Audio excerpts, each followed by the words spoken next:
هلا، رجعت لكم فيديو جديد. هنا راح نسوي المقلوبة ماما راح تسويها. هنا عندنا طماطم والباذنجان والبصل والبتيتة. هنا هاي الدجاجة غسلتها ماما. طلعت بالاخير كلش طيبة. هنا خليت البصل وحمسته حتى شنو ادخل تسلق الدجاجة. هنا اضافت الدجاجة على النار. وخلت لها هذا مالت الشغلات وغطتها حتى شنو تنسلق، يعني تذبل. ويلا تخليها المي. هنا ثرمت البصل التمن العفو. هنا خليتها على النار حتى نحمسه. هنا الطماطم موجودة. هنا خلينا ورق غار للتشريب للمرق، يعني قصدي الدجاج.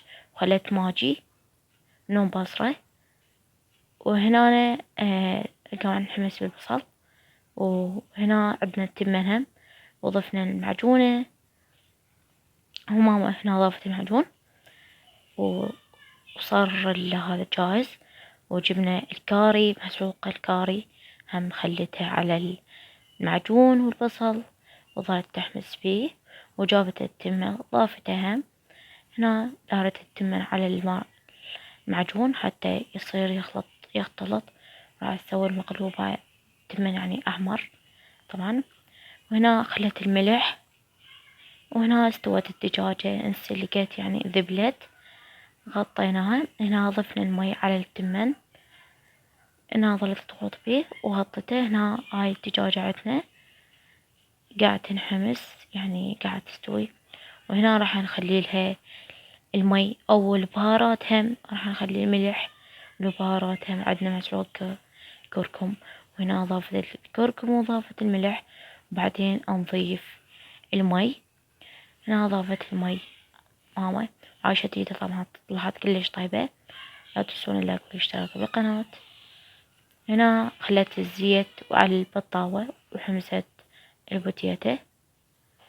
طبعا عندنا طاوة هم راح نحمس فيها الباذنجان. هنا ذنع خليناها على النار. قمنا نحمس بالشغلات مال مقلوبة. هنا حمسنا الباذنجان والبوتيتة قاعد نقليهم طبعا. عندنا البصل. هنا الطماطم قليناها. هنا صارت الطماطم انحمست وصارت كلش حلوة يعني جاهزة. بس شوفوا المنظر.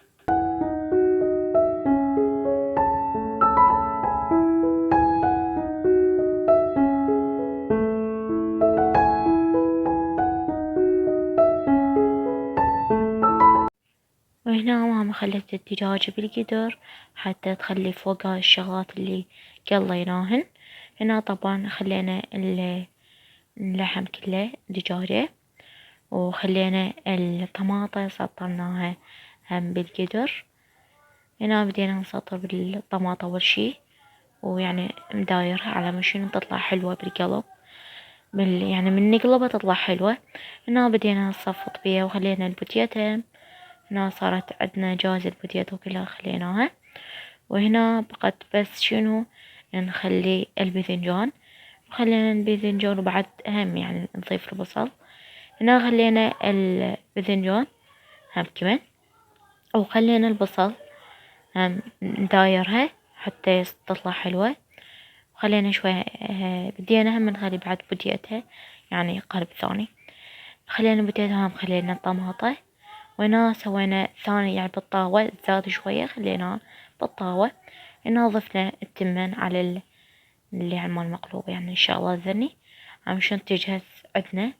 هنا خلينا ولا تنسون اللايك والاشتراك. مشاهدة ممتعة. باي باي.